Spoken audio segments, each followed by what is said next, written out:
I've said it before and I'll say it again. Competition is everything. It forces growth, it fuels excellence, and above all, it unlocks your primal biology.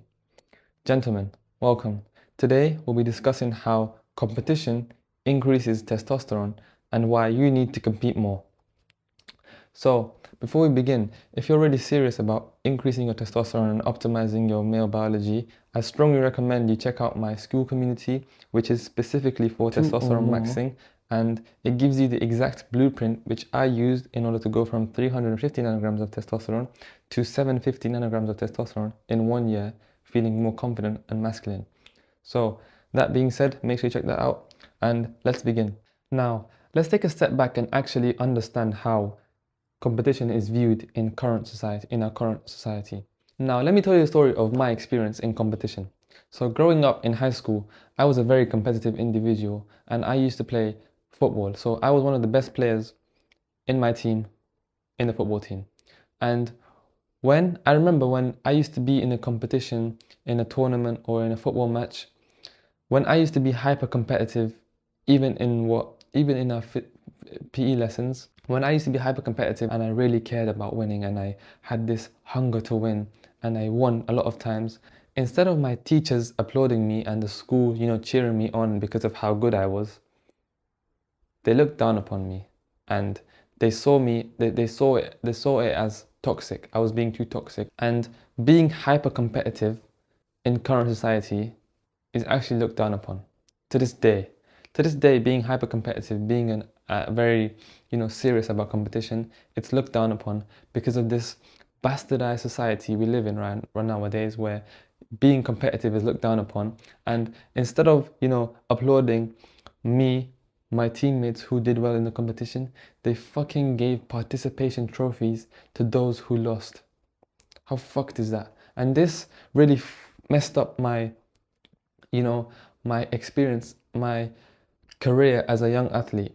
Because when you remove the prize from the competition, when you remove the glory and the status from a competition, you lose a desire and drive to compete again. And competition is actually so important for life, because when you think about it, life is a big competition. This is why I say competition is everything, because when you wake up in the morning, there are other men who also wake up who want the same things that you want, and it's all a matter of competition if you get it or they get it. So there's always a winner or a loser, whether you like it or not. There is not everyone can get everything. That's just life. I'm sorry. So that being said, it's honestly disgusting how in our weak society, competition is looked down upon. But competition is one of the most beautiful things, one of the most amazing things in life. Competition is what I think makes life worth living, because a winner is not a winner without there being a loser. So if you want to win, you have to beat the losers. So that's why I think competition is so important for life. So what is competition? Competition, in its definition, is when two or more humans or animals try to gain something or not lose something. And there is a very wide range of different types of competitions. It could be in business, it could be in sports, it could be martial arts, anything you think of. Competition, if two or more people are trying to go against each other and trying to work as hard as they can in order to gain something and not lose something, that is competition. So in order for competition to actually make your body increase testosterone, there has to be two prerequisites. So two prerequisites. And the first one is that there has to be something to gain. And this basically means that when we compete, there has to be something we want to compete. There has to be an end goal, a reward, a prize, in order for us to compete and in order for us to be motivated and willing to win, in order for us to want to win. So there has to be something to gain. And an example of what something to gain could be money, status, access to mates, fame, dominance, anything that's worth competing for. So the bigger the prize, the bigger the something to gain, the more serious your body, your brain will take it, and the harder you will try to gain. So let's say you're playing a football game or a sport against your friends, and the winner doesn't really get anything. And then let's compare that to when you are playing a game of football against a team and it's a cup final. In which game will you work harder? In which game will you be more serious? In which game will you be, your heart will be beating more and your body will be more on the edge? Obviously the cup game. So that's why when there's more gain, it's better for your body and your brain, and it makes your brain, take everything more serious and release the testosterone. So it has to be something to gain. The second prerequisite is lose. There has to be something on the line that would make you not want to lose. So when you're competing and you lose, there has to be something at risk, something, that you care about that would go away if you were to lose. An example of this would be your title, your trophies, your status, your ego, anything that you care about has to be gone in order for your body to take this competition more serious. Without it being something you lose, your body will not take the competition as serious and you won't try as hard as you can, which means your body won't release the testosterone that you need to. And you can't fake this. You can't fake something like this, like these two, because your brain will know you're faking it and you won't care as much. So it's very important that you have either something to lose in a competition, something to gain in a competition, or something to lose in a competition.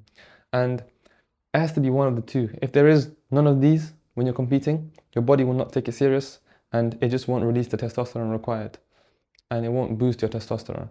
So competition in its rawest form is fighting. Fighting is the most ancient, the most primal, and the most intense form of competition known to man.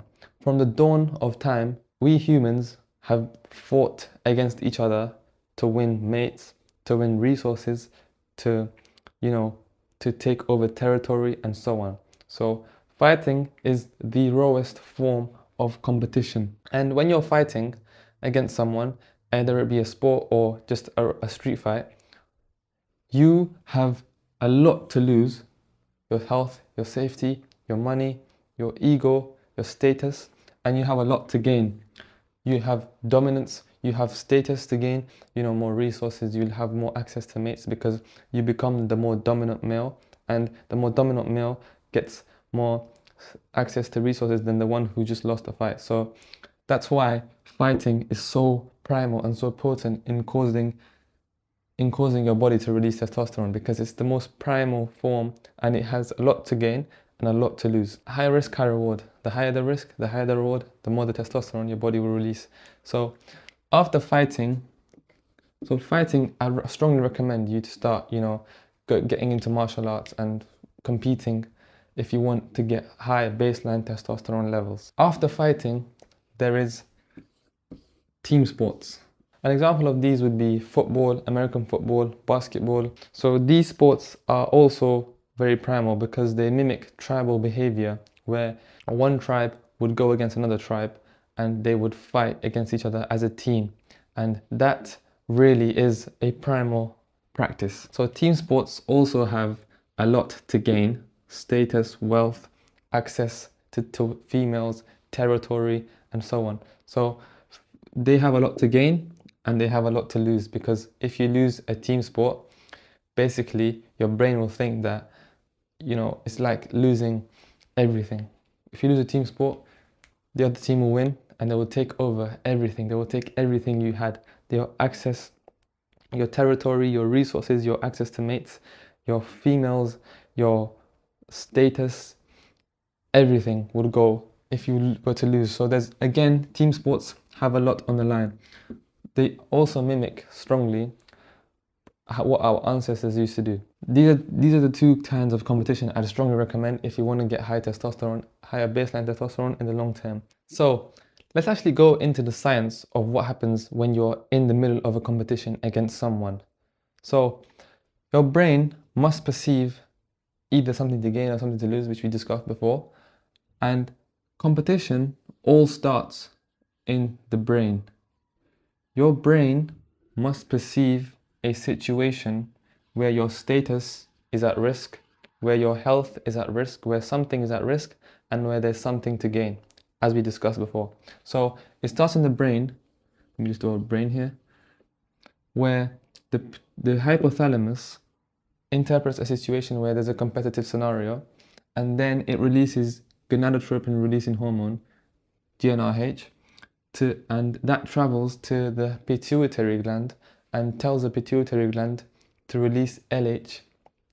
So it tells the pituitary gland to release LH, which is around here, and then LH travels from the brain through the blood to the testes and tells the testes to produce testosterone, which the testosterone that's produced from here goes to areas where you need it most, such as your muscles, your brain to make you more competitive, your muscles to make them grow stronger and recover and give you strength. So this testosterone travels to where you need it most in order for you to win the competition, to increase your chances of winning and thriving and surviving and passing on your genes. So that's how the whole mechanism works. There's also another way that testosterone is released, and that is via the adrenals. So the adrenals can also quickly release a burst of testosterone in order to quickly supply you with energy and make sure you dominate the competition. So the adrenals also can produce testosterone, but not as much as how much the Leydig cells in the testes produce. So there was a study conducted in a chess tournament, and it had taken the salivary samples of 6 chess players who were around 2000 ELO, so they were very good. And these chess players went on to play chess games against people who were better than them or worse than them. And after they played their game, their salivary samples were taken again, and the results came out, and it showed the testosterone levels of each and how they went up or down. And one player in particular had taken his testosterone sample before the game, and he was about to face a chess player who was better than him, who had higher ELO than him, and he went on to beat that player. And after he beat the player, they took his salivary sample again, and they recorded a 600% increase in testosterone compared to when he hadn't won. So that goes to show how winning in a competition can massively boost testosterone more than anything else ever recorded. 600% in a matter of hours. Think about that. And this doesn't mean just going around and playing random, games and competitions would give you the similar result. You need to have the intention and hunger and drive to succeed, to win, to dominate before a competition and during, in order for your body to take everything seriously and release testosterone. Because the more the risk, the more the reward, the more the testosterone your body will release. Remember that. So you can't just go around and do unserious competitions, because that your body won't take it seriously and therefore it won't release testosterone. So if you want your body to release testosterone, and if you want higher baseline testosterone levels, you need to compete with the intention to succeed, to dominate. Because without that intention, your body just won't release testosterone. So that being said, it's very important that you have the mindset in order to succeed. You have the hunger. Keep the hunger. Never ever lose the desire. Never ever lose the desire to succeed, to dominate, to be better than your competitors. Because the second you lose that desire is the second your body will stop thinking that you are the dominant male. And when it thinks that you're no longer the dominant male, what happens? You become weak. You become lazy. You become overthrown easily. And your body stops producing testosterone because it thinks that you've given up, and it thinks that your genes are not worth passing down, and it will stop producing testosterone, which makes you want to pass your genes down. Think about that. See, everything is linked together. So it's very important that when you win, because when you win, winning increases testosterone, and when you have more testosterone in your body, it makes you more likely to win again because you become stronger. Your brain becomes more competitive. You want to do more competitions and you have more of a hunger to succeed, to dominate, and to get more out of your life. So when you win, your testosterone increases, and this increases your likelihood to win again. So you see how there's this positive feedback loop where you win and then you win again and you keep winning, and then it keeps on giving the same cycle, repeats.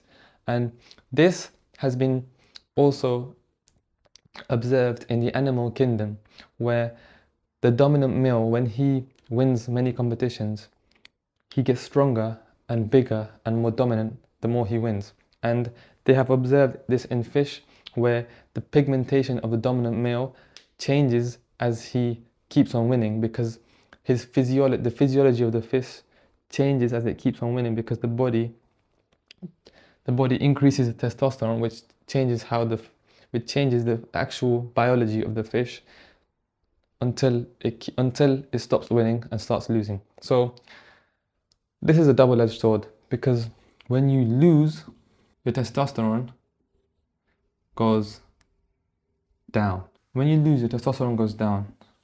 And when your testosterone goes down, it makes it harder for you to, win again.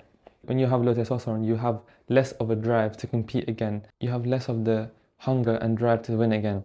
So it's very important that when you compete, you always have the intention to win, and you never ever allow yourself to lose. It's okay, losing happens, but never ever go in a competition and be okay with losing, because it has this effect on you which you do not see. Losing has this effect on you which you do not see. And it's seen in athletes, in top athletes, where they lose and then their career, after their first major loss, their career goes down, then down, then down, until they are forgotten and then they retire. So it's very important that when you lose, obviously losing happens, but it's very important that when you compete, you always imagine yourself winning, and then you do visualizations and practices and train as hard as you can in order for you to win.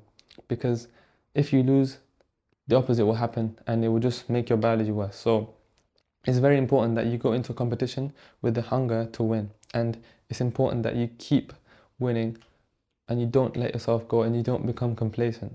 So now that you know all of this, what kinds of competition would I recommend you to start doing now in order for you to get higher baseline testosterone levels in the long term? So firstly, I recommend martial arts, boxing, MMA. I'd strongly recommend you to start any of these sports. And when you start them, it's very important that you take it serious, and I'd recommend you to sign up for a fight and train as hard as you can for 6 months. So these are the sports I recommend you to start doing. And the other sports I recommend are football, which are team sports. Team sports are also very good.